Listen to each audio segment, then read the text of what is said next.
Hello बच्चों, स्वागत है आपका हमारे YouTube channel A to Z study अड्डा पर। जैसा कि आपको विदित होगा, आरएमएस राष्ट्रीय military school and AISSEE all India Sainik school entrance exam based combined preparation जो हमारे इस चैनल पे वेल प्लानिड कोचिंग पूरी रूप से अच्छे ढंग से फ्री यानी बिल्कुल निःशुल्क कोचिंग आपको हमारे चैनल पे करवाई जा रही है।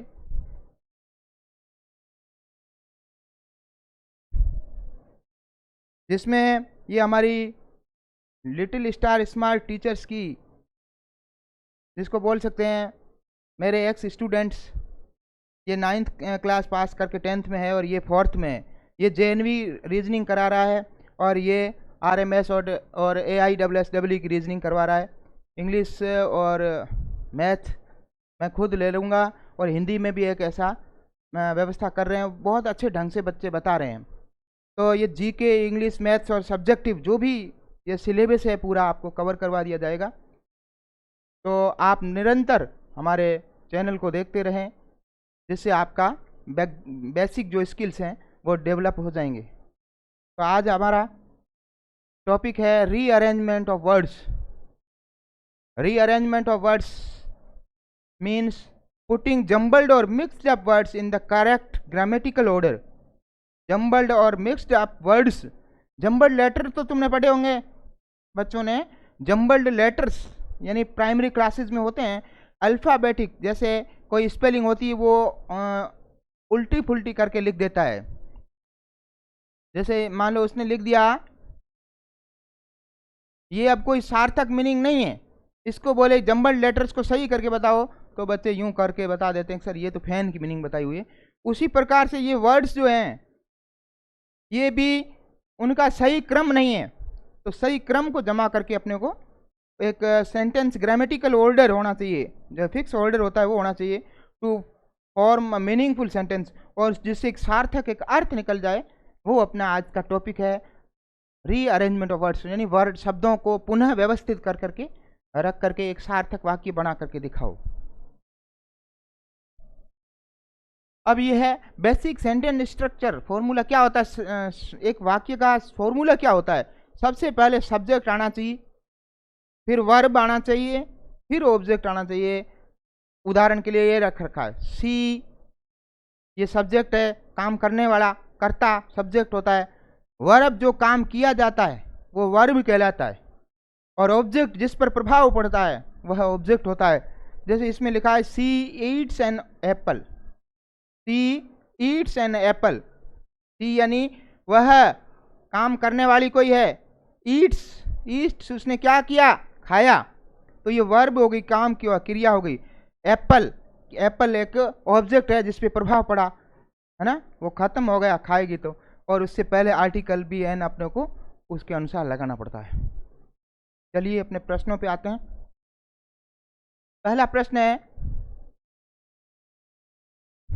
पहले में दे रहा है any cost house at a new shift to I must. अब इसमें सबसे पहले अपने को क्या ध्यान रखना होता है कि सब्जेक्ट ढूंढना होता है। अब सब्जेक्ट ढूंढने के लिए अपने को विकल्पों पे भी, वैसे बच्चे टैलेंटेड बच्चे ये भी देख लेते हैं कि विकल्पों पे भी नज़र दौड़ा लेते साथ साथ में, ताकि टाइम कम लगे। देखो 5 सबसे हमें पहले आया है, तो अपना 5 ही सबसे पहले होगा आई मस्ट, ठीक है। उसके बाद क्या आया हुआ है 4, सभी में है, तो 4 अपना आएगा SHIFT, shift to. I must shift to, अब a new house at any cost, a new house होना चाहिए 3, है ना। 5 4 के बाद 3 आना चाहिए, 5 4 के बाद 3, इसमें यही होगा अ new house at any cost.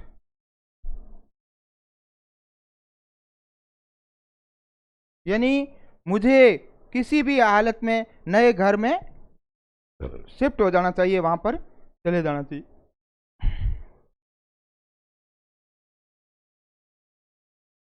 प्रश्न दूसरा है इमीडिएटली। अब इमीडिएटली का मतलब होता है तुरंत। Must be attended to patient the, क्या होना चाहिए इसमें? Immediately must be attended to patient the. देखिए 5 में सबसे पहले द आ रहा है, तो अपने को मालूम है यहाँ द छोटा लिखा रहा है, लेकिन शब्द जो वाक्य होता है उसका पहला लेटर बड़ा होता है, फिर सब छोटे चलते हैं। तो द इस रूप में अपन लिख लेंगे। फिर 4 आ रहा है द पेशेंट। अब ये अपना सब्जेक्ट बन गया, रोगी, बीमार आदमी जो होता है। द पेशेंट मस्ट बी आना चाहिए, model verb. Attended to immediately, ए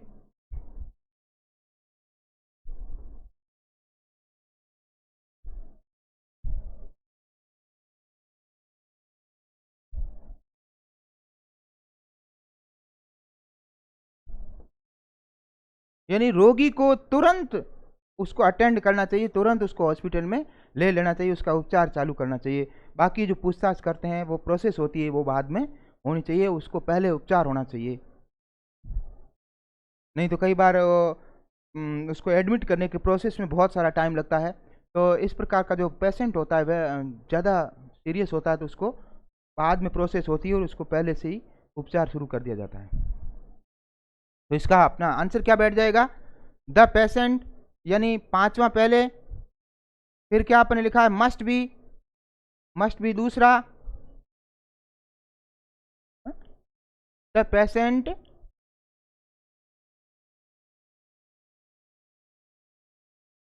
अच्छा द 5वां है, पेशेंट चौथा है, तो 5वां चौथा हो गया, और मस्ट बी दूसरा है। 5 4 2, 5 4 2 इनमें भी है, ये तो नहीं हुए, 2 में है भी मस्ट बी। बाद अटेंडेड कौन सा? अटेंडेड 3 है, तो 2 के बाद 3, ये वाला आंसर बैठेगा। यहाँ पे देखिए क्या होना चाहिए इसका सही क्रम। पहला दिया हुआ है hungry, me that I looked my sister told. इसका सहारा लोगे तो भी 4 सब में आ रहा है, यानी माई सिस्टर पहला लेटर बड़ा हो जाएगा, माई सिस्टर। फिर 5 भी सभी में, टोल्ड मेरी बहन ने कहा, माई सिस्टर टोल्ड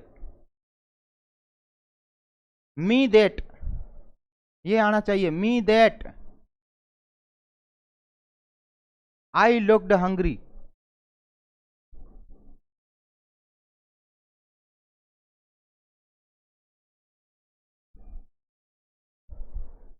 मेरी बहन ने कहा कि मैं भूखा दिख रहा हूं, यानी मुझे ऐसा चेहरा मेरा दिख रहा है जैसे भूख लगी हुई हो। कभी कभी कोई बोलते हैं ना लोग, तो क्या होना चाहिए?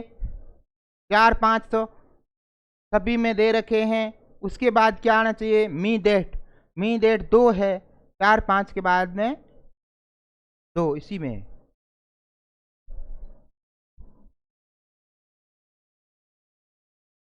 चौथा प्रश्न, be seated me to, he welcomed requested me and. Be seated me to, he welcomed requested me and, इसका आंसर क्या बैठेगा? 3 5 सभी में है, तो 3 5 देख लो। ही वेलकम्ड,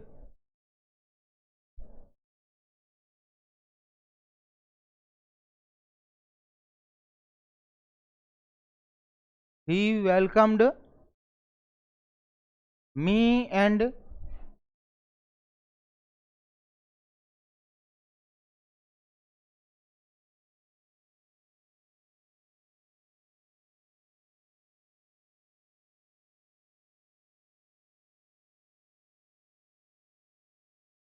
मी एंड है, यहां तक पहुंच गए। He welcomed me and requested be seated me to. He welcome me and be seated request.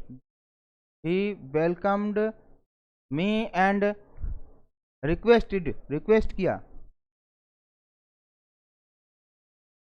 Requested be seated me to, या me to be seated. Last में ऑब्जेक्ट आता है तो मी टू पहले आ जाना चाहिए, मी टू बी सीटेड।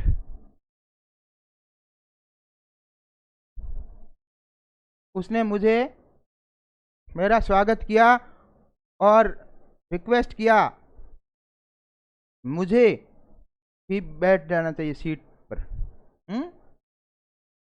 यानी कि उसने मुझे मेरा स्वागत किया और कहा कि सीट पर बैठ जाइए। ही वेलकम्ड 3 5 सभी में है, तो अपन ने ही वेलकम्ड ये हो गया पहला, मी एंड ये हो गया पांचवा।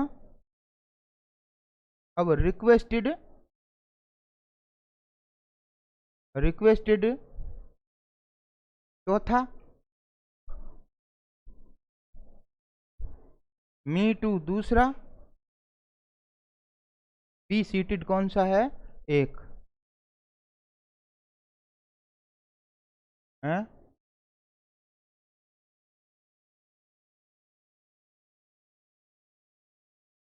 3 5 4 2 1, 3 5 4 2 1।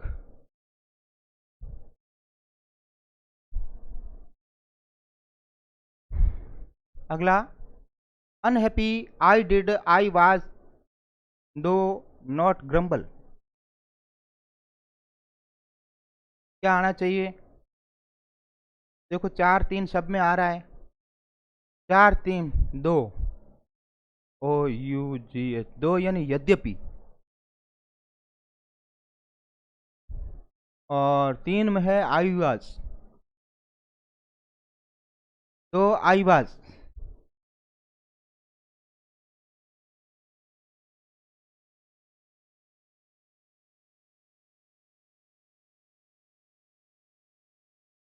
हाँ, दो आई वाज अनहैप्पी, ऐसा होना चाहिए।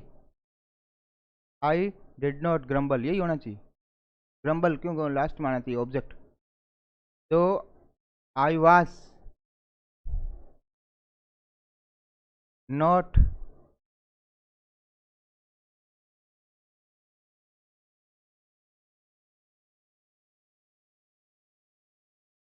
तो आई वाज अनहैप्पी, यहाँ अनहैप्पी है, ये नोट इसके साथ जुड़ा हुआ है, आई वाज अनहैप्पी। यद्यपि मैं नाखुश था, नाराज था।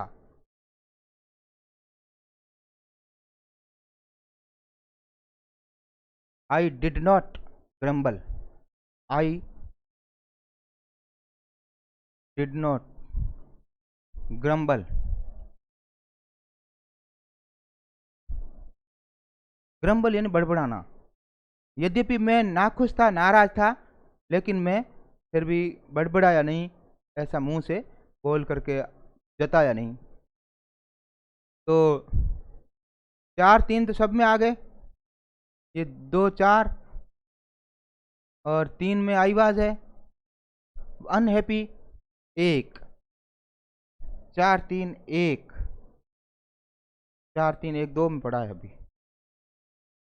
अब है आई डिड, ये आई डिड ये कौन से में है, 2, 4 3 1 2।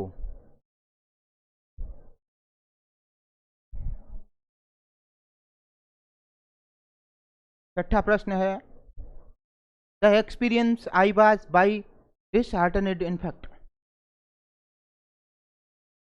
ऑप्शंस के सहारे से 5 पहले आया हुआ है, इनफैक्ट,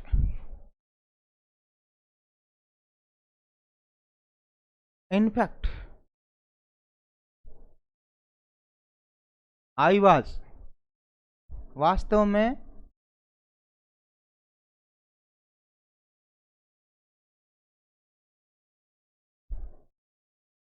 disheartened,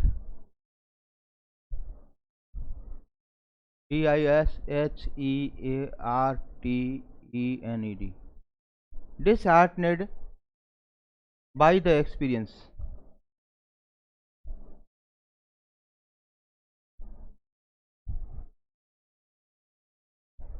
वास्तव में डिसहार्टनेड में निराश होना, वास्तव में मैं निराश था बाय द एक्सपीरियंस, इस प्रकार या ऐसे अनुभव से, ऐसे अनुभव से वास्तव में मैं निराश था। तो ये अपना आंसर क्या निकल जाएगा, 5-2 सभी में है, ये 5 आई वाज 2 पे है। उसके बाद डिसहार्टनेड किस में आया है,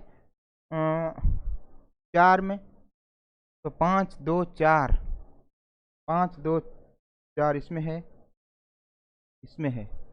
एक स्टेप आगे बढ़ो, बाई द, बाई, ये बाई 3 में है, 5-2-4-3, 5-2-4-3 कट जाएगा। इसका आंसर क्या होना चाहिए 7वें का, of the shone faintly town the lights below, of the shone faintly town the lights below, इसमें भी 5 बिलो, BELOW, बिलो स्तर को दर्शाता है, नीचे के सेंस में, below the lights,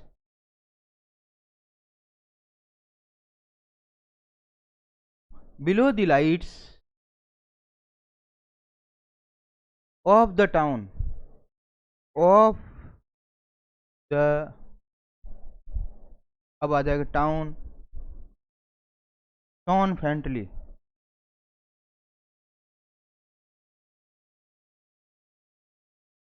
TLY, below the lights of the town shone faintly, यानी कस्बे की जो लाइट्स हैं उसमें कस्बा वो चमक रहा है ना, कस्बा लाइट्स के तले चमक रहा है, उसमें प्रकार का कुछ सेंस है इसमें। तो अपना आंसर क्या निकला, 5-4 सभी में है, बिलो 5, दी लाइट्स 4, अब है of the, of the 1, town 3 और शॉन फेंटली 2 है। तो यानी 5-4-1-3-2, 5-4-1-3-2।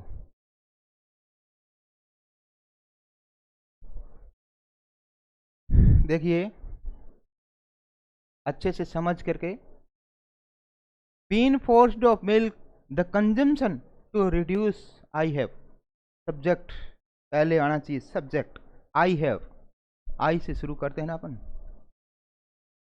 आई हैव बीन फोर्स्ड,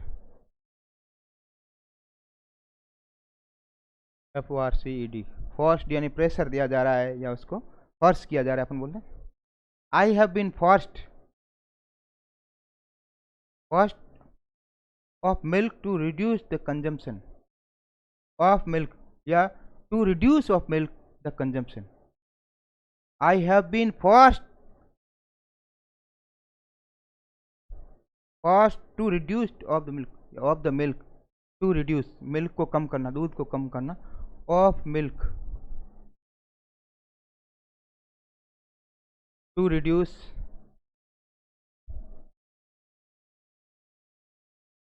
रिड्यूस इन कम करना, द कंजम्पशन, कंजम्पशन है उसकी खपत या खर्च, CONSUMPTION, I have been forced to of milk, cost of milk to reduce the consumption, मुझे दूध की खर्च कम करने पर प्रेशर दिया जा रहा है, बाध्य किया जा रहा है।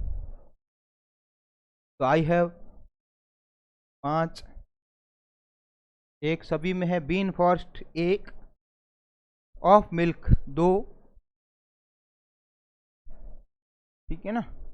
To reduce 4, the consumption 3, 5 1 2 4 3,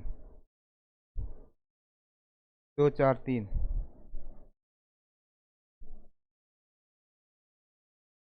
question number 9, the company in the hostel life in was enjoyable of friends। यहाँ पर देख लीजिए 3 1 3 1 3 1 3 1, यहाँ से अपना आगे का पकड़ना पड़ेगा, ये तो सब में आ रहे हैं। तो लाइफ इन 3 में क्या है, पहले life, life in the company,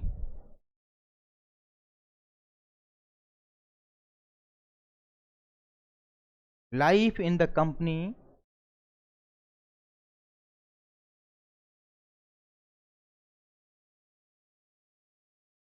of friends, company of friends, company of friends ये होना चाहिए। कंपनी ऑफ फ्रेंड्स यानी दोस्तों की कंपनी, दोस्तों का group.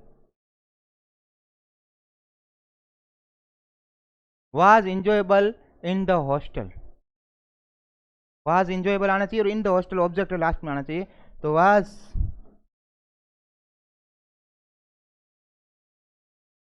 Enjoyable in the hostel.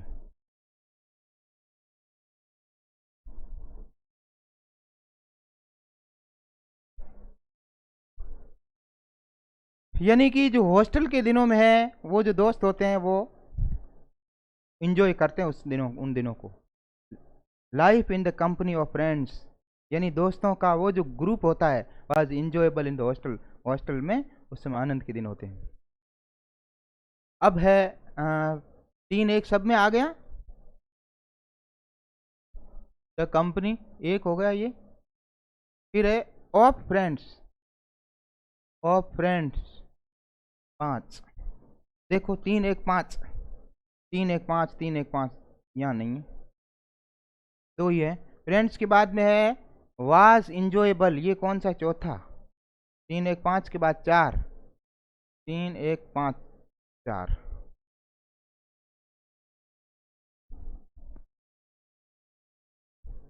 दसवां प्रश्न, पहला, his expenses he drastically on various cut down items. तो ड्रेस्टिकली यानी अत्यधिक, ड्रेस्टिकली यानी अत्यधिक, एक्सपेंस हिज एक्सपेंस के खर्चे, वेरियस इन कई, कट डाउन आइटम्स यानी मात्रा या आइटम्स, कोई चीज़ें लेते हैं अलग अलग, तो क्या आना चाहिए सेंस में, 2 4 सब में है। तो ही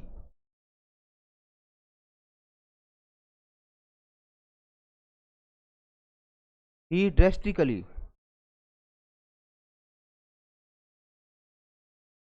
और फिर एक cut down,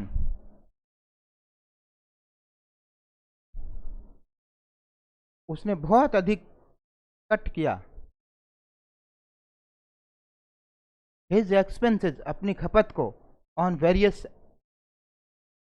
item, his expenses,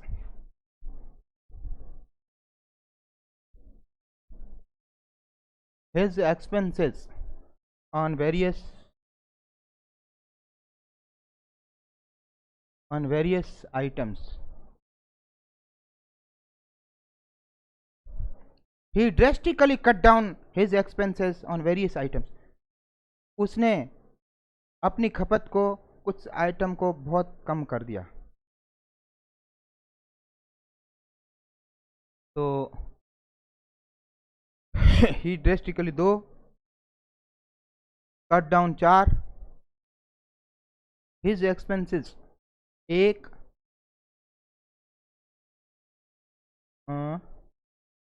on various 3, और आइटम्स जो है वो है 5।